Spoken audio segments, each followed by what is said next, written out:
Hello, আসসালামু আলাইকুম। নতুন আরেকটি টিপস নিয়ে ইংলিশ শেখার টিপস নিয়ে আপনাদের সামনে হাজির হয়েছি।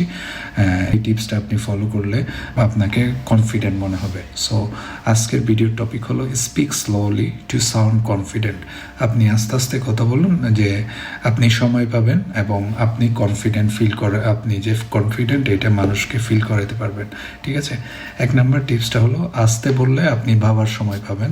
2 নম্বর টিপসটা হলো আপনি যখন ধীরে ধীরে বলবেন ইংরেজি নিজে থেকেই আসবে এবং ক্লিয়ার হবে।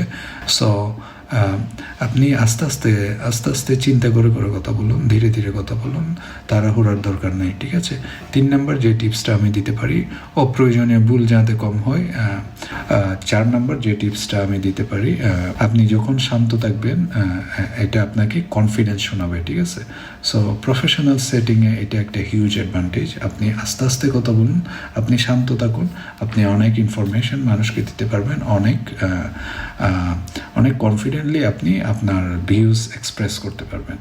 5 নম্বর যে টিপসটা আমি দিতে পারি, আস্তে আস্তে কথা বললে ইংরেজি ন্যাচারাল লাগে। সো এই টিপসগুলো আপনার স্পিকিংয়ে খুবই গুরুত্বপূর্ণ। আপনি যদি আস্তে আস্তে কথা বলেন আপনাকে কনফিডেন্ট দেখাবে, আপনাকে কনফিডেন্ট শোনাবে। আশা করছি বুঝতে পেরেছেন। নেক্সট ভিডিওতে দেখা হবে ইনশাল্লাহ। সে পর্যন্ত ভালো থাকুন। আসসালামু আলাইকুম।